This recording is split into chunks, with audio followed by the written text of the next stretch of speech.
Hello, everybody, and welcome to Starseed Netlink. And today we're going to be doing Galactic Disclosure Showcase Episode 7, and this is going to be over money.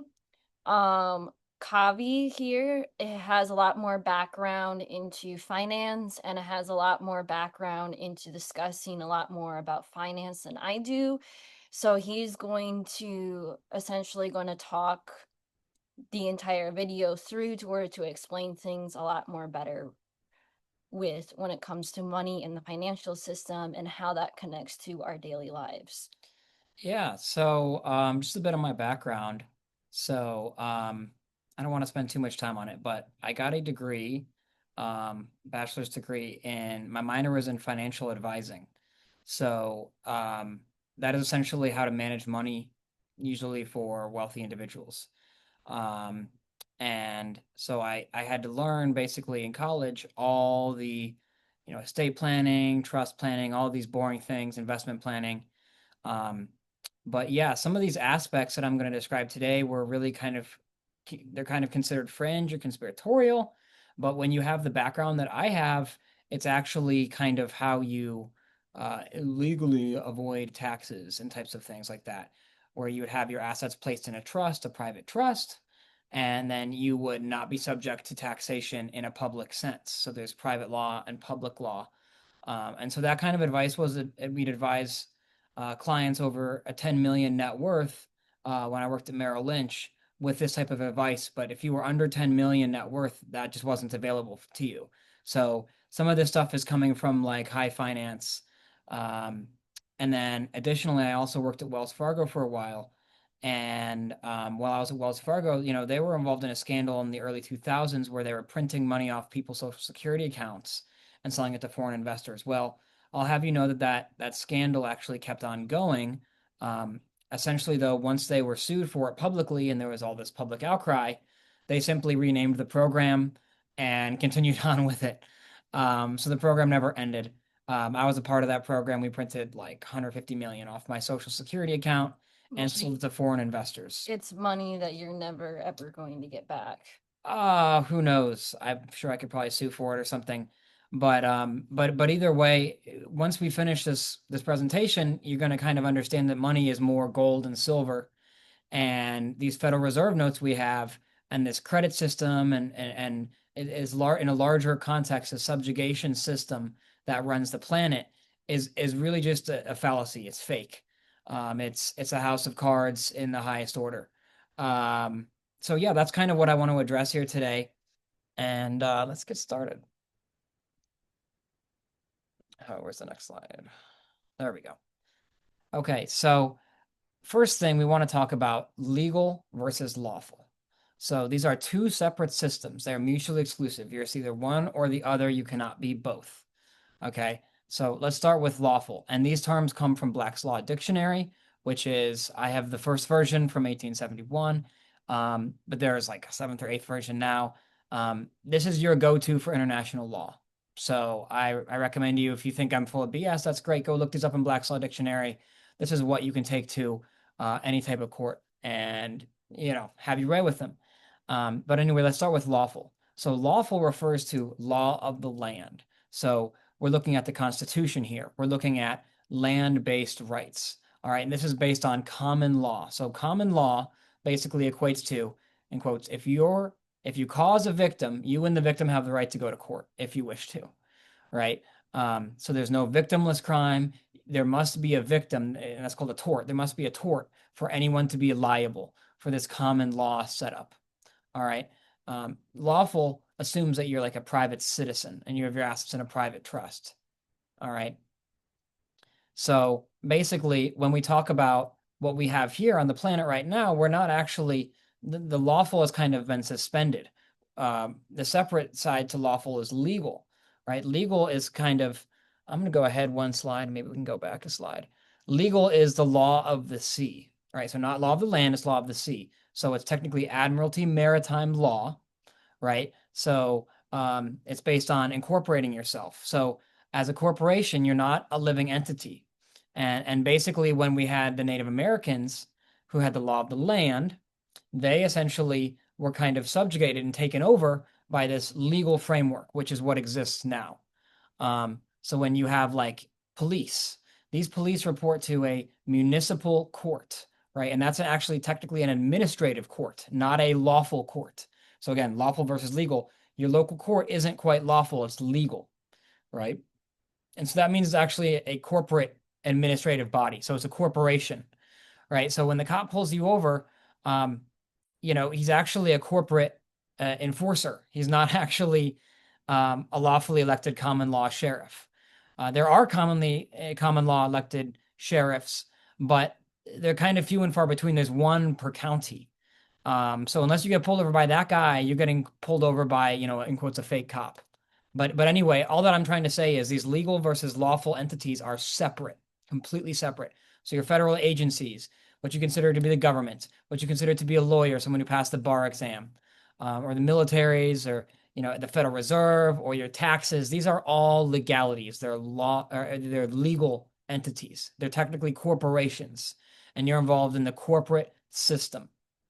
So in quotes, any law enforcement official that is not a common law elected sheriff or marshal is not lawful technically, right? These are a corporation and they show up and make a citizen's arrest and they have a big liability shield and they dress up and they cosplay in these cop outfits, which is cute.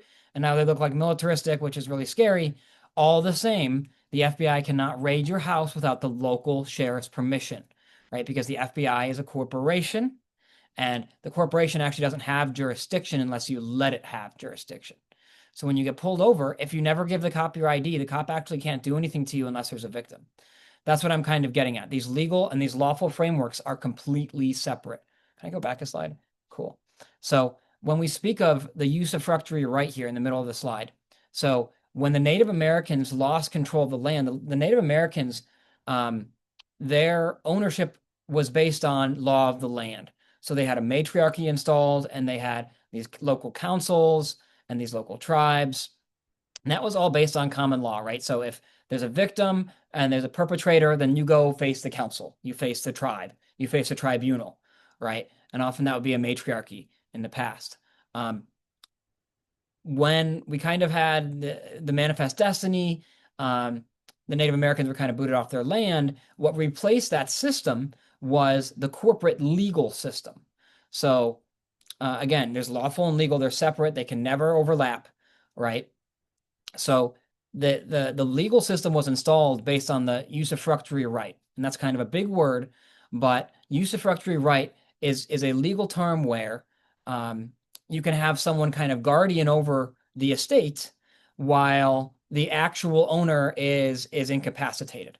So if you have like a grandmother who's like in a nursing home or something, maybe she'll give a usufructuary right to the grandson or the parents, right? The son of the grandmother, to be able to look over the land. So they could rent the land out. They could put an addition onto the house. They can do all these things to the house. They're basically owners, but they're never owners because they only have a usufructuary right.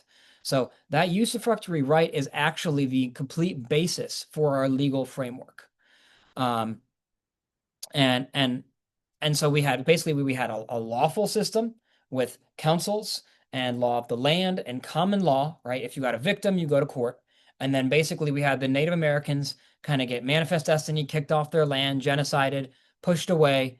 And what replaced it is this legal system based on this usufructuary right. So they basically, the law of the land still applies, but this corporation has been overlaid on top of it with this usufructuary right. Because what they're basically claiming is, oh, the law of the land, the native tribes do not have the capacity to actually take care of the land now. So we're going to impose this corporation, and by your existence with your birth certificate and your social security account, you're kind of part of that incorporated system. So what's important here to note is that we have a common law elected sheriff, which the public elects. That's lawful. You have like a sheriff and a marshal usually per county. And then you also have all these kind of fake cops. When you get pulled over, you're not getting pulled over by a common law elected sheriff.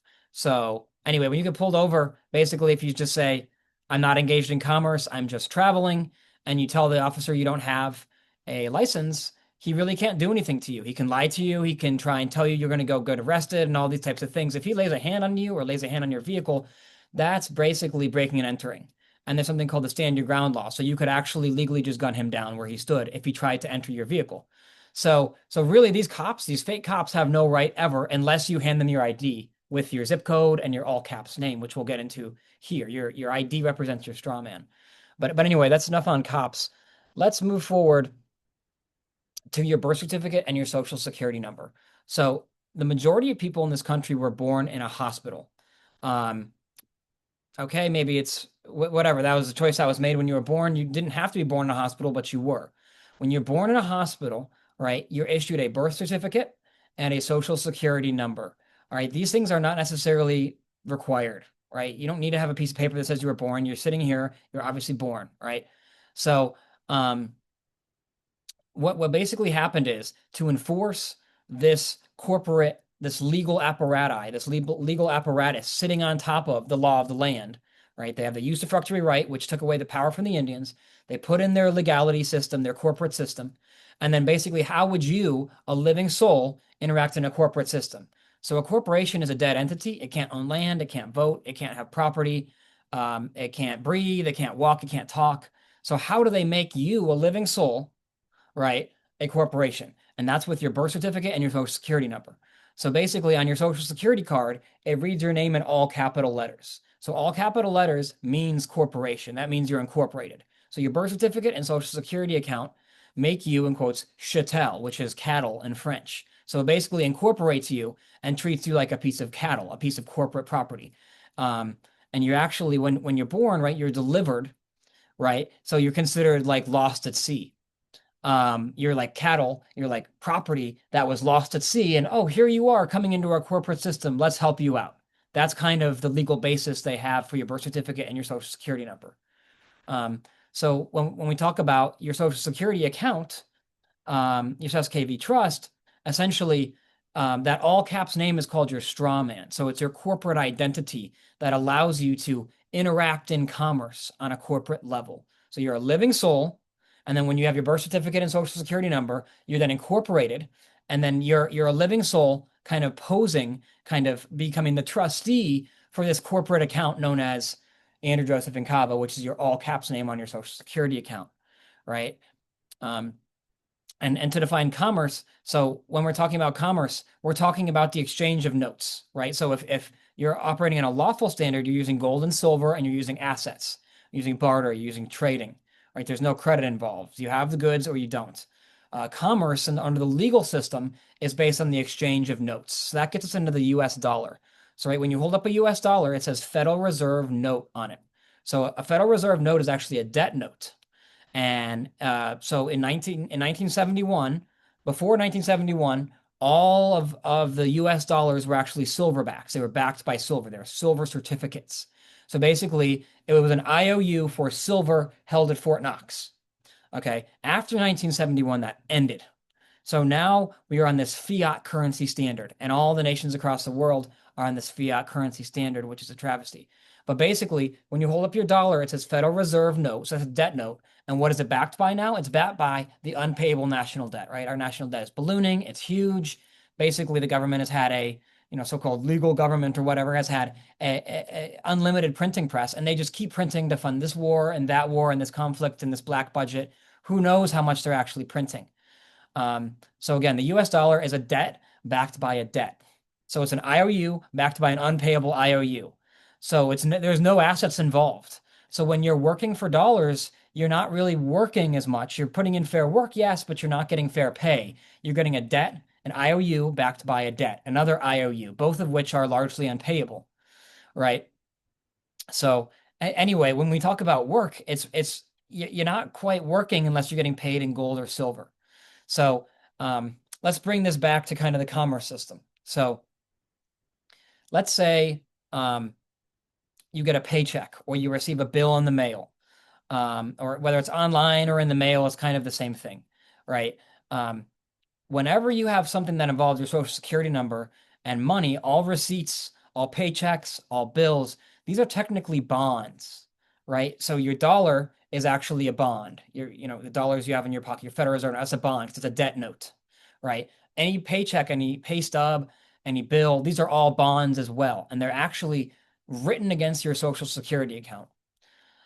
So basically, the idea is because the fiat currency is a debt backed by the unpayable national debt, what you're doing by working is supporting the payments on our unpayable national debt. You're not working for yourself. You're not profiting. You're not doing fair work for fair pay.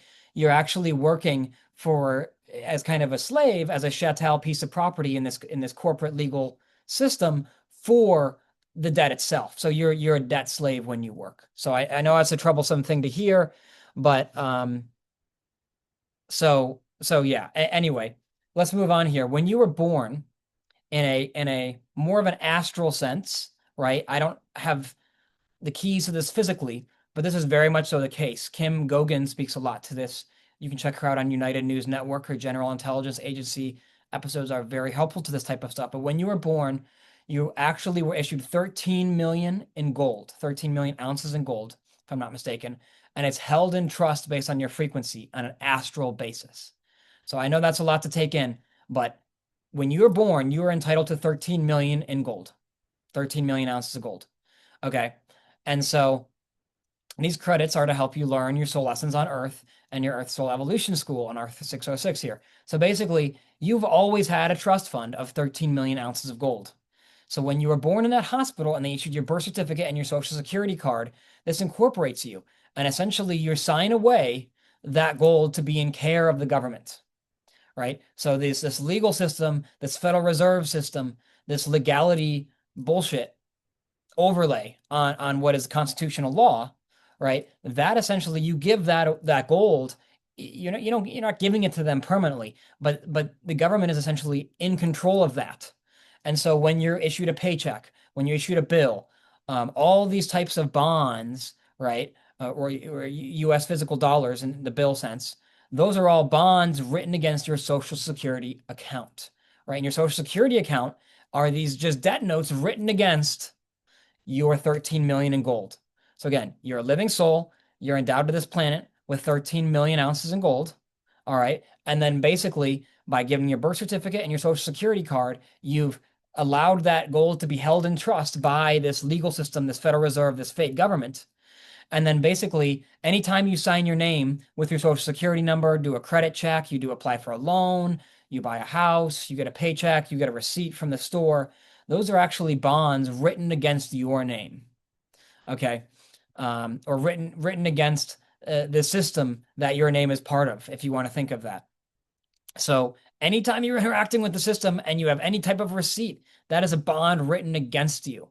And basically these bonds, right? We have a fiat currency, so a Federal Reserve note is a debt instrument, and then it's backed up by the unpayable national debt. So every time they write a bond, every time you get a ticket from the cop, every time you get a receipt or a paycheck, these are more bonds written. And the more bonds that are written, the better the liquidity is on that debt.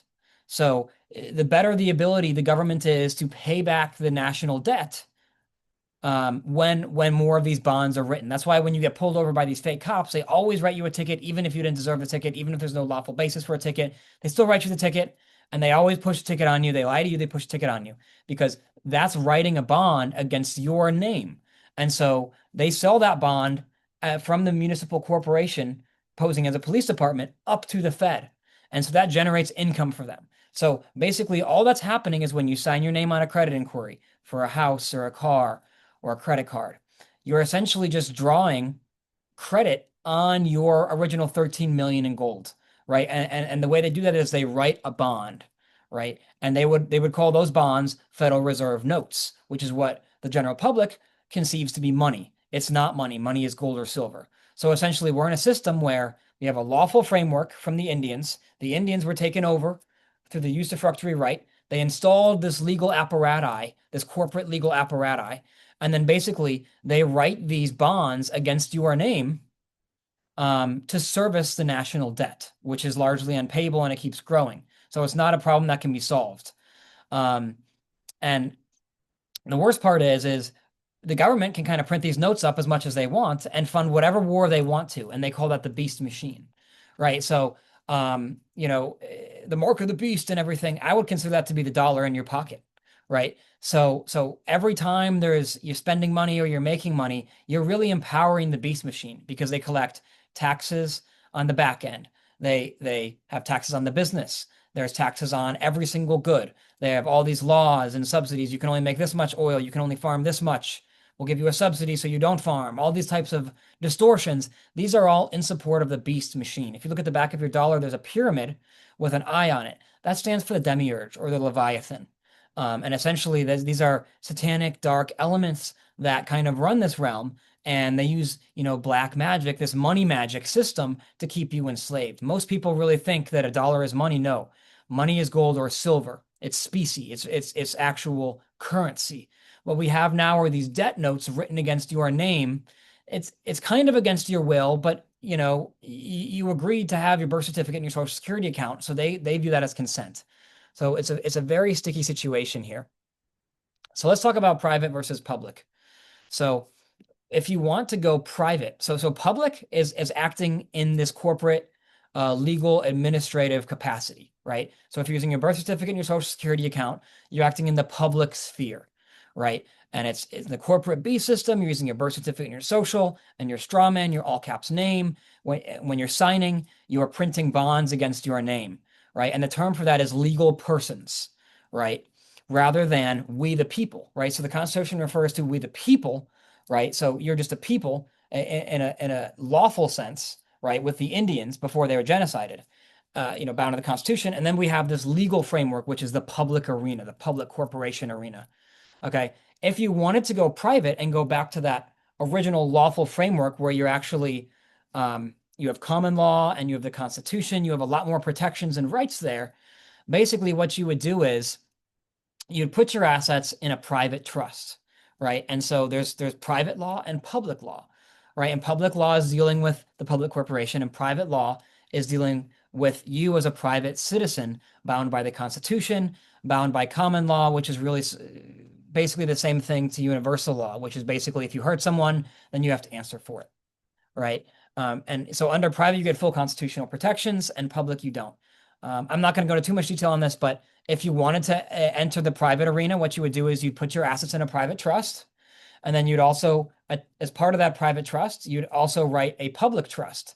And that public trust you'd interact with the corporation with, and then the private trust you'd hold all your assets in. So if they wanted to try and tax you, they could only tax the public entity, not the private entity. So thus you would avoid taxes entirely. There's a group called wethepeople.org. I've worked with them. They're really, really good. And if you want a quick, streamlined process to going private, you can do that. There's also a little bit more conspiratorially. Once you have your assets in a private trust, you can actually claim your Social Security account and bring it over to your private trust. Now, when you do that, the IRS tries to sue you and all these types of things. So that there's usually some litigation involved there. So that's not for beginners. But that's always something you've had the right to do. So you've always had the right to have your Social Security account from whatever age you wanted, if simply you put your assets in a private trust and then had a public trust interact with the corporation, and then you claimed your Social Security account into your private trust. That would be with a UCC1 filing form. So anyway, food for thought. We the People is a really great site if you want more information on that. It's pretty complex and it's a lot of legal stuff, and it's really interesting if you're interested. If you're not, I recommend wethepeople.org. Mr. Grant is a very nice guy and he'll help you out. Okay. So how does this apply to you today? So, oh, we're stuck in this slave system. We're on a prison planet. Oh no, oh no, oh no. Well, let me tell you, there's some really, really good news. So on July 4th, 2026, the usufructuary right ends. So again, the usufructuary right was how the corporation, the legal system, kind of took control over the law of the land from the Indians and the Native Americans, right? So that usufructuary right ends on July 4th, 2026. So what that means is the Federal Reserve cannot issue or print any more Federal Reserve notes. So essentially, the currency becomes worthless that day, right? And it's not really a currency because it's not backed by gold or silver. Where's the gold in Fort Knox? They still haven't showed us, right? Gold or silver is really money. But this Federal Reserve scam system actually comes to an end on July 4th, 2026. So that's why we're seeing disclosure ramp up. That's why we're seeing, everything kind of come to a head leading into July here. So really, this notion that you're stuck in a prison planet and you're in a slave system, that is coming to an end really, really soon. It's very positive. That's why everyone's talking about the Great Awakening, um, and the apocalypse. And apocalypse is knowing the truth when the truth was hidden. And this is a portion of that truth. And it's a subjugation system that kept you down, but it is no longer going to exist after July 4th, which is excellent news. So basically, we're going to have a new financial system coming. And some of these basic premises are you're going to get access to your trust, the 13 million ounces in gold. And then basically, corporations are going to be something of the past. These legal contracts, these paper contracts that have you bound to this legal system are all going to be done for because the Federal Reserve will cease to exist. And all the power they had to enforce these legal notes, these legal paper contracts are going to cease to exist. So your LLC, goodbye. Your taxation, goodbye. All these types of things are going out the wayside. All paper contracts will end.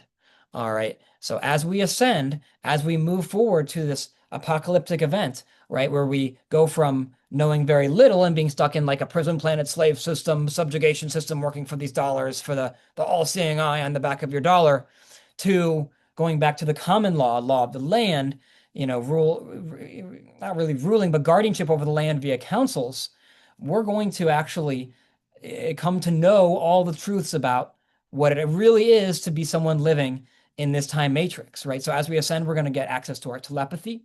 And if you have a good law of one alignment, which is the law of one is the highest and best timeline for all involved, you're going to unlock that telepathy even faster. We're going to be going to a common law system, so there's no victimless crime. We're not pulling over, melanated folk because they're racially profiled and they smoked pot once. That's hilarious.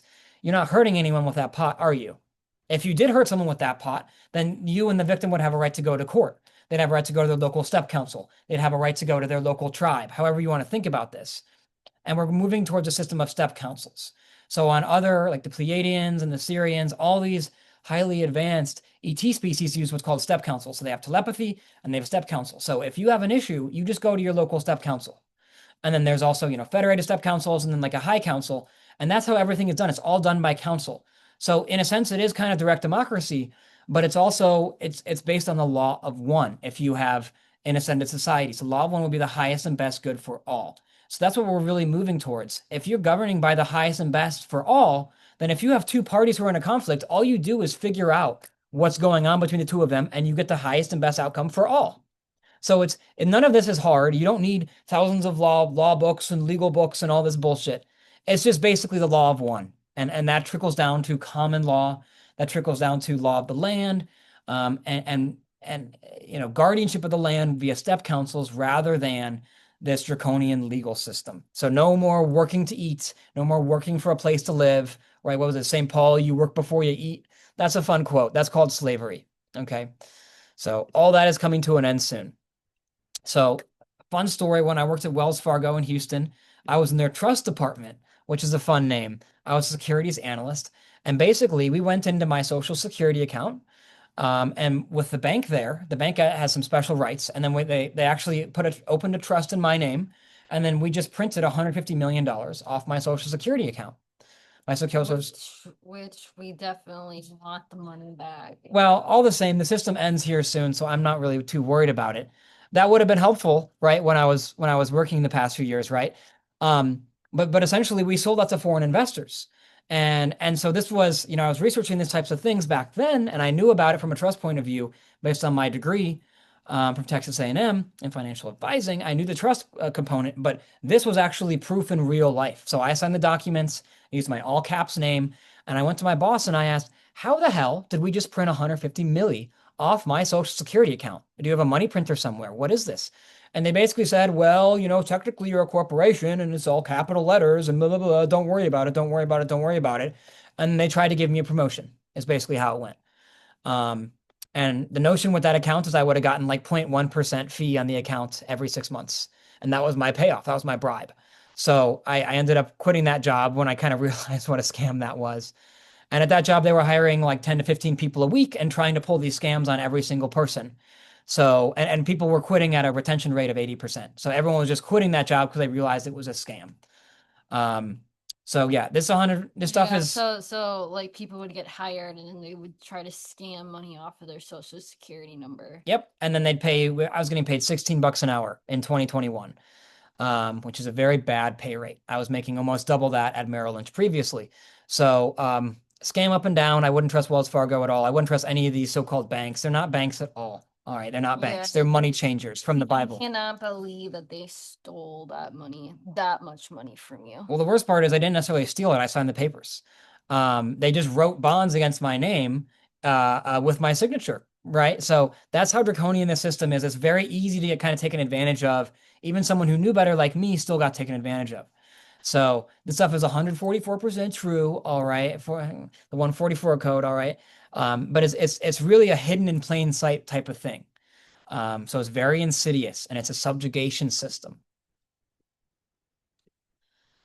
So let's talk about the Federal Reserve. The Federal Reserve kind of administers these Federal Reserve notes, which is the backbone of this system. So the Federal Reserve, its ownership is by a private banking cartel consortium, right? So we got Citibank, we got Wells Fargo, we got Merrill Lynch, Bank of America. I think there's Morgan Stanley, there's Goldman Sachs, there's a few others in these. So basically, they run the entire financial system, and our entire financial system is owned by some bankers. Um, and then, these bankers are actually owned and controlled by the cabal, right? So we have the 13 families or these ruling families, these ruling dynasty families, and they basically own 95% of the stocks. The way they do that is they have these mutual funds. So a mutual fund, oh, I just own a bunch of mutual funds. I don't own this company's shares because when you own the shares outright, you have to disclose that. So if they just buy these mutual funds, then it says, oh, I just own these mutual funds and it's held in a trust. So you can't even see what I own. And then basically mutual funds own 90 something percent of the entire market. And the ownership of those mutual funds is 90 something percent by 1% of the population. So 1% of the population owns 95% of the stock market, right? And they control the Federal Reserve via the banks, this private banking consortium. Citibank, Wells, Bank of America, Merrill, all these losers. All right. So basically, what we're seeing is a system where these 13 families are ruled by fallen Dracos, fallen Greys, fallen Anunnaki, all sorts of negative alien agenda species. They control these 13 families. These 13 families control the stock market and the banking consortium. The banking consortium controls the Federal Reserve, and the Federal Reserve controls you and your paycheck and what you do all day because you need to work for dollars, you need to put gas in your tank. So what this is a top-down, bottom-up slave subjugation system. It's just that simple. So the legal corporate system is just a fucking scam, top to bottom. And we need to go back to the law of the land, common law, universal law, step councils. The Native Americans had the right idea. They're guardians of the land rather than corporate administrators for a draconian subjugation system. So the financial system is the backbone for your slavery into the beast system. It's really, really gnarly. We talked about this a little bit, but the US dollar, we went off the gold silver standard in 1971. So that allowed basically for the federal government to just kind of print willy-nilly. So there are all these wars we've been getting in. We don't really seem to win the wars. We don't really seem to be motivated to win the wars. They call them conflicts, not wars, because I guess you don't need Congress to sign off or some whatever BS. That allowed for the endless printing of money, right? And basically, the national debt's been ballooning. It's ginormous. It looks unpayable. I don't think anyone thinks we're going to pay it back anytime soon. And basically, the usufructuary right ends on July 4th. So I don't think it'll be paid back. So basically, as you were working in that beast system, right, the corporate beast system, they were using that money to fund your enslavement with the endless printing of these notes to take on these wars so they could fight on the surface. And then there's no victor. And then everyone just loses, right? And basically, what that is the Dracos and the Anunnakis and these fallen beings just pulling our strings. And they have a very elaborate, complex mechanism to do that with. And every single person at every level can't really see the whole picture. So it's really, really awful. So again, the new system we're going to is going to be fair work for fair pay. That requires gold and silver, right? So you're not going to be working and then receive a paycheck in 2 weeks. You're going to be working. Thanks for your work. Here's some silver. Here's an asset. Or, hey, please help me build my house. I'll give you some gold or silver. I'll give you some grain. I'll help you build your house, right? These are all fair work for fair pay. You're not even getting really paid. You're just helping someone out and they can help you back. And whether that's with gold or bushels of corn, it doesn't really matter. So working for US dollars is abject slavery in all circumstances. We're so sorry that exists. We're so sorry it's here, but that's a system and we're trying to work through it. So a little I'm kind of touching on a few things I've already touched on, but why is the system set up this way? So we have these groups, a negative alien agenda, these fallen intruder races, Parasha and Dean, right? So, and the Guardians. So the Dracos, the Greys, the Anunnaki, Nibiru, all these Nibiruan beings, the Galactic Federation, Ashtar Command, these so-called white hats, these SSP, all these groups are negative alien agenda groups that are part of the beast machine. They've been enslaved to the beast machine. Um, and basically they uphold this this slavery system with the dollar and the Federal Reserve, because they themselves are enslaved, which is a sad part. So the solution here is not to just kill the SSP and to kill the Dracos and kill the Greys, kill the Anunnaki. We're not here as guardians, law of one based guardians to kill. We're here to show people the path to ascension, the path to the light side, the path to your highest and best good for all, and then allow people to choose that actively. That would be your mission here on the Earth School of Earth 606, to learn and ascend and choose the highest and best timeline so we can all learn and grow together. So these beings were essentially targeted and they were kind of sold into the slavery under this beast machine. So these negative alien agenda groups. A lot of times Audrey speaks of this as well. This happens a lot with the Dracos, and then the Greys also can't reproduce. They have lost the ability to reproduce. But essentially, they, as part of their slave system, so the women are kind of in charge, and then the men are viewed as slaves, and they're not actually allowed to find a mate in a societal sense. Or it's the extreme opposite with the Anunnaki, where the men are in charge and the females are enslaved. But what we're saying is they're not giving the average person the right to mate unless they sell themselves as a slave to the system, right? And it's a very draconian system, very pyramidal structure. And so basically, we have all these beings. This is the reason why there's a thing called legal marriage, because you're combining what assets in the corporation and Yeah, it's a binding spell, right? So basically, what we have is all these Dracos. These Draco males, they want to find a wife. They want to reproduce. That's their birthright. They want to carry on their legacy, all these types of things that are very natural. But their society doesn't let them because it's been taken away from them. And it says, hey, if you go loosh 1,000 humans, maybe we'll give you the right to mate. I will explain this a lot more in another video. But that's basically the premise for how these negative alien agenda beings got here and got the system in place to enslave all these humans. So they can loosh us, they can keep us down, keep us suffering, and then kind of drink our loosh like a milkshake in a higher dimensional sense. When you emote across all 12 dimensions, when you give off an emotion. So if you're in suffering, a fallen being is going to be attracted to that suffering and kind of drink it from you from a milkshake, like a milkshake. So they have this vested interest in kind of keeping you down with their slave system so that they can find their mate, because in their society, it's so effed up that they can't really get access to a mate, right? Because they've been sold off to this slavery system. And the slavery system is largely run by these 13 families. We're starting to see that. We're starting to see the issues of these fallen groups' agendas or their structure of their society starting to have issues here on Earth. So, as above, so below, as above, in a sense. Yeah, and as we kind of go into this apocalypse, into this age of disclosure, those types of narratives are going to be coming to the front, right? So people are fed up with high gas prices. People are fed up with the endless wars. These types of things are going mainstream. We have UFO disclosure this week, right? So the UFO stories are going quite public, right? So as we rise in vibration as a planet, as Earth goes to Tara in 5D and then Tara to Gaia in 7D, we're going to see the vibration, the oscillations essentially rise, and you're going to go to a higher density, right? You're going to be vibrating at a higher density.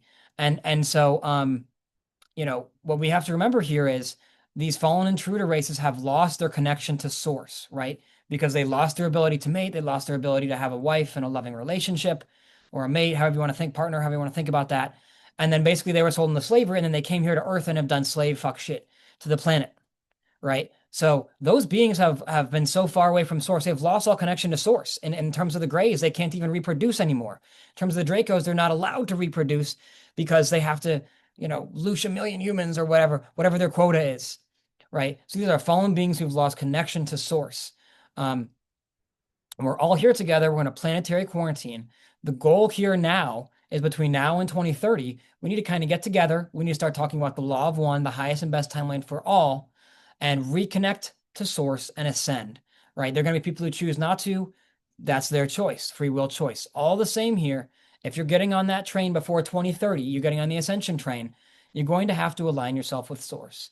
And aligning yourself with source takes some understanding of how this beast system has fucked us in the past. So Earth is a genetic living library. So essentially, these fallen intruder races came here and they're in a quarantine. They're stuck here until they learn their lessons. So it's up to us to kind of get together, to commingle, to talk about these things, take it public, bring the disclosure, taking it to the streets, y'all. Like, we got to come out and we got to bring this education to the public arena so everyone has a really good chance at ascending, because we want everyone to ascend. We want to all be in 5D with all our friends and homies.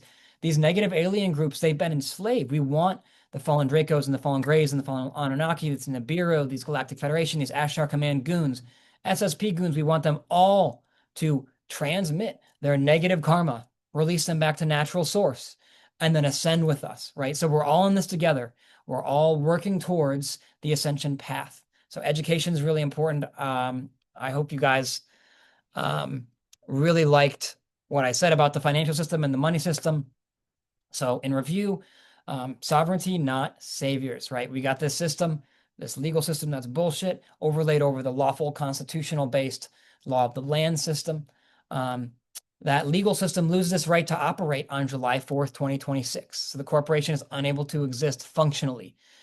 Maybe not everyone realizes this, but it is undeniable, right? There's all sorts of Native American groups. Mr. Rod Hayes on the channel The Young Elder. I don't love everything The Young Elder says. Some of his stuff is very pro Nibiru. We'll leave that right there. But he speaks a lot about this usufructuary right and how that expires on July 4th, and how the Native American groups and other groups are going to be rising to the occasion. That is very, very exciting to hear. Rod Hayes, you're connected on that. Rod Hayes. We're seeing public disclosure. So Representative Anna Paulina Luna will be testifying on Congress, I think it's tomorrow on the 13th of May, about UFO, alien disclosure, the Montauk Project, MK Ultra, and government contact with aliens. In addition, pastors were briefed last week about UFO disclosure news coming in the few weeks. So basically, before July 4th, when the corporation ends, all these fallen groups basically are trying to get out in front of the narrative, right? They're trying to say, oh, we fucked up, but if we release some disclosure now, we might look less bad. Okay. That's going to result in the public learning about UFOs. It's going to result in the public learning about how they were sold into a slave system with their birth certificate and their social security account. So again, your 401k, your IRA, your investments, these are all debt notes in a debt system that will not exist after July 4th. If you have these assets, I would recommend cashing them out and buying physical gold or silver that you hold physically in your possession. You can also do a gold IRA. I don't really understand why you need an IRA. The retirement age is not that's going to cease to exist after July 4th. So a gold IRA, you have some ownership of it. Maybe that's a little bit better, but I still recommend physical gold, physical silver. I mean, you could buy $100,000 worth of gold and it could be 10 coins. Okay, 15 coins. Gold is very valuable. So we recommend that everyone cashes out their 401ks, they cash out their investments, and they put it to physical gold or silver. Copper is fine. There's all sorts of talk about XRP, guys. Look, they want to bring in a new version of the B system based on XRP. Not going to happen. All right. So what we will get is an 8D. This entity it's an 8D Hyperborean entity. It's been on this planet forever. It was put here millions of years ago, thousands of years ago, whatever.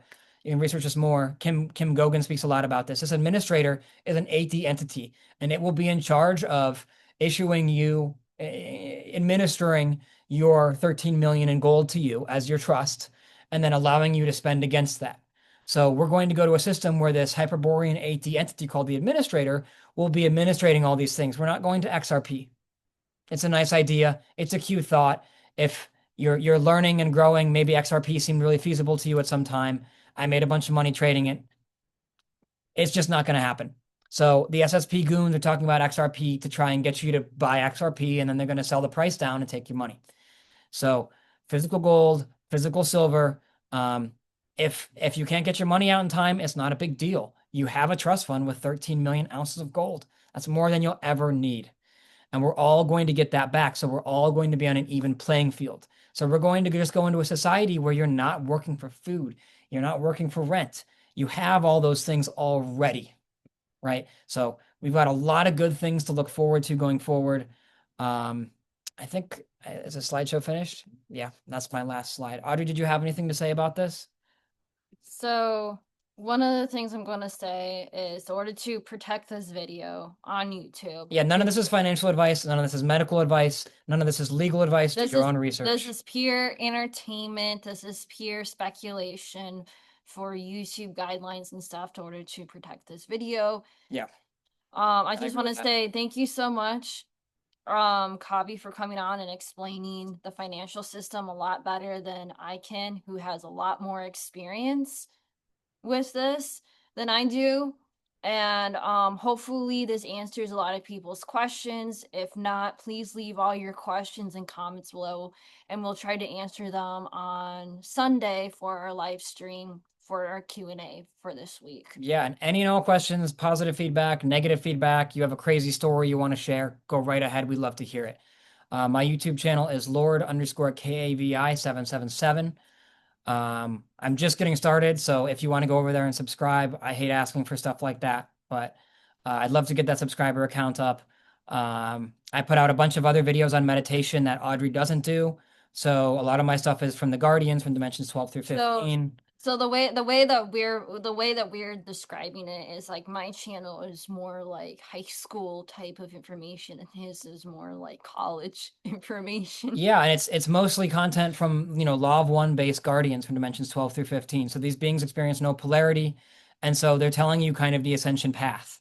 And I'm going to be doing a few video part series on one of these Asha Nadine workshops. We're going to go into Partika, Partikam, Partikai, and really explain the physics bottom up of this entire realm. So it's a little, maybe it's college, maybe it's grad school level stuff, but I'm trying to get as many people over the channel as possible. I got a Facebook going. Both of these are brand new accounts, so my subscriber counts are very low. It's not fake. There are no fakes of my name. So we welcome everyone to those accounts. Thank you for your time. And thank you guys so much for tuning in. Please share, like, all our contact info is in our YouTube profile. If you guys want to donate and support, you guys can. Our contact info is all in our YouTube profiles.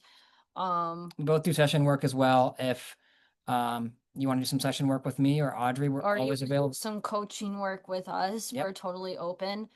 But I just want to say thank you guys so much. Please leave all your comments and questions below, or just wait until Sunday It's and up to hear from you. or our Q&A session, and we'll try to answer as many questions as possible during the live stream. All right. Peace, love, sovereignty, sovereignty not saviors, and speak the eternal ELAYSA flame. Thank you guys.